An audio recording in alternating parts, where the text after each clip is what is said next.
এতক্ষণ এত মানুষ নিয়ে অযথা পর্দা লঙ্ঘন করে সেখানে মানুষগুলো নিয়ে সেখানে আপনারা জমায়েত হয়েছেন, মেয়েকে সে একবার না 3 বার মেয়েকে গ্রহণ করতে বাধ্য করেছেন। এটা ইসলাম শরীয়তে কোথায় আপনি পেয়েছেন? কোরআন সুন্নাহর কোন প্রমাণে, কোন আলেমের স্বীকৃতিতে আমরা এগুলো করতেছি? আমি একজনের সাথে কথা বলেছি, উনি আমাকে যেটা আমি বুঝতে পারিনি যেটা কোত্থেকে এসেছে। এই বিবাহটা অবশ্যই কোনো ওলামায়ে কেরাম পড়াতে ডাক থেকে, কিন্তু তা এসেছে কোথায়? বুঝতে পারলাম যে না, উনারা বলেছেন যে এগুলো হলো বাংলাদেশের টিভি চ্যানেলগুলোতে বিবাহ পদ্ধতি দেখে দেখে সমাজ ওটাকে মনে করে বিবাহ পদ্ধতি। আমি কি মিথ্যা বলছি? আপনার কথা মিলা? টিভি চ্যানেলের মধ্যে যেভাবে বিবাহ করা, এখন মনে করে এটাই বিবাহ পদ্ধতির জন্য এভাবে বাধ্য করে। আমাকে এই দিন নিয়ে তো একবারে 3 ছেলের 3 বার কবুল করে বাধ্য করেছি। ছেলের কবুল 3 বার বলতে হবে, এটা কোথায় পেয়েছি? কেন ছেলেকে 3 বার কবুল বলতে হবে? ছেলে যদি প্রথমবারে বলে যে আমি এই প্রস্তাব গ্রহণ করলাম, বা বলে যে এই প্রস্তাব কবুল করলাম, আলহামদুলিল্লাহ আমি এই প্রস্তাব কবুল করলাম, এই কথার সাথে তো বিবাহ শেষ। আবার করছে কি, আমাকে একদিন হচ্ছে ছেলেকে 4 কালিমা পড়াই নিচ্ছে, কি কালিমা পড়াই দেবে? আগে কি ছিল ছেলে, মুসলমান না অন্য ধর্মাবলম্বী? এই যে বিবাহ পড়াতে গেলাম, এই ছেলে কি মুসলমান ছিল না অন্য ধর্মাবলম্বী ছিল? মুসলিম ছিল। এটা আমরা এখানে কালিমা পড়াবো কেন? কি এটা কি মুসলমান আছি? মন গড়া সব কাজ। এখন বিবাহ অনুষ্ঠানে কিছু বলতে পারি না, মুরব্বীরা থাকে, একটা বিশৃঙ্খলা তৈরি হবে, ওনাদের সাথে একটা বেয়াদবিমূলক আচরণ হবে, যার কারণে তখন আমি কিছু বলি না। আমি চাচ্ছি যে আমরা সমাজকে পরিবর্তন করি, আমাদের মতো করে আমরা ইবাদত পালন করব না, কোরআন সুন্নাহর মতো করে আমরা ইবাদত পালন করব।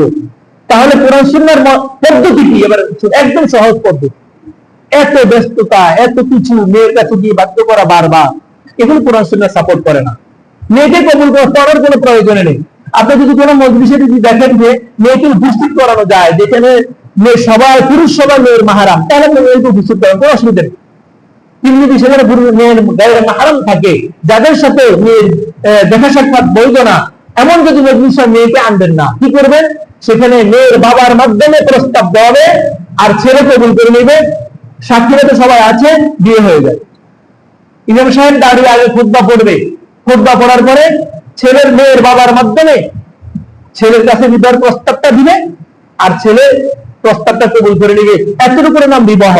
বলবেন যে মেয়ের সাথে আলোচনা, মেয়ের কবুল লাগবে না। মেয়ের কবুল নয়, মেয়ের পক্ষ থেকে মেয়ের বাবা প্রস্তাব দিয়েছে। বিবাহের ক্ষেত্রে যদি অভিভাবক মেয়ের পক্ষ থেকে প্রস্তাব দেয়, সেই প্রস্তাবের প্রতি মেয়ে যদি সন্তুষ্ট থাকে, আজ থেকে মেয়ের অনুমতি থাকে, তাহলে এই বাবার প্রস্তাবের মাধ্যমে ছেলে যদি গ্রহণ করে নেয়, এই বিবাহ হয়ে যাবে। তবে মেয়ের কি থাকতে হবে? মেয়ের আগে অনুমতি থাকতে হবে। যেটা বলে এজেন্ট বলা হয় শরীয়তের ভাষায়, এজেন্ট বলা হয়। আমি আগে যেখানে ছিলাম সেখানে আবার আরেকটা সমস্যা করতে, সেটা হলো মেয়ের এজেন্ট নেওয়ার জন্য এই এলাকার মধ্যে 3-4 জন সবাই মিলে মেয়ে থেকে এজেন্ট নিয়ে আসতো। কি মাহারাম, কি গায়রে মাহারাম, কোন হিসাব নেই, সবাই চলে যাচ্ছে মেয়ের। এক বিবাহতে আমি এজেন্ট ছাড়া বিবাহ পড়াইছি, মানে বিবাহ অনুষ্ঠানে। মেয়ের ভাই ছিল আমার ছাত্র। মেয়ের ভাইকে জিজ্ঞাসা করলাম, তোমার বোনের সাথে এই বিবাহের আলোচনা পূর্বে হয়েছে? তো হয়েছে।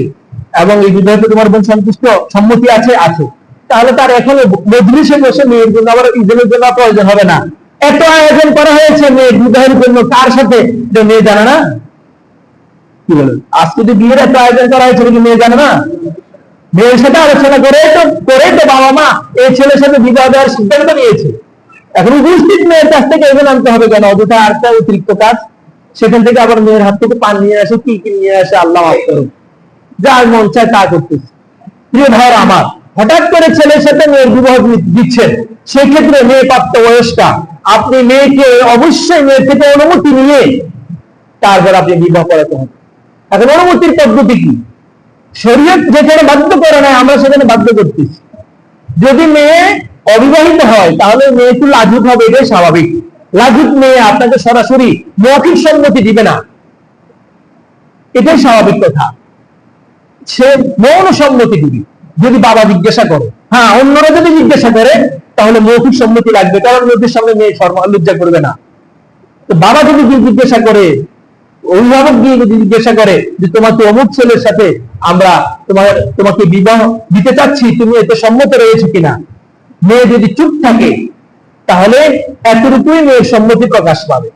বা মেয়ে বাবার সামনে না বললেও পরবর্তীতে ভাবি আছে, মা আছে, দাদি আছে, পাড়া প্রতিবেশী আছে, এদের সামনে বলে ফেলবে যে না, আমি এই ছেলের সাথে আমার মন মিলবে না, এই ছেলের সাথে যেন আমার বিবাহ না হবে, পরবর্তীতে বলে ফেলবে। যেভাবে হোক অভিভাবক শুধু মেয়েটিকে কি আনবে, সম্মতি নিয়ে এসে অভিভাবক নিজেই ছেলের কাছে প্রস্তাব দিবে, ছেলে সে প্রস্তাবকে গ্রহণ করবে, এতটুকুর মাধ্যমে বিবাহ সম্পন্ন হয়ে যাবে। তাহলে সামনে থেকে হুজুর দিয়া, কাজী দিয়া মেয়েকে কবুল পড়ানোর কোনো প্রয়োজন আছে? কি লাভ? সেখানে পড়ানোর না কোনো লাভ নেই। আমি একদিন বলছি, ওখানে আপনি অযথা কাজ করতেছেন। এখানে যদি মেয়েকে কবুল পড়ান, সেখানে কবুল কিসের ভিত্তিতে পড়াচ্ছেন? প্রস্তাব দিয়েছে কে? মেয়ের কাছে কি তার ছেলের পক্ষ থেকে প্রস্তাব দিয়েছে? আর যদি সেখানে আপনি করে ফেলেন তাহলে ছেলের কাছে পড়ানোর দরকার নেই। কারণ ছেলের পক্ষ থেকেও যদি কেউ এরকম দিয়ে বলে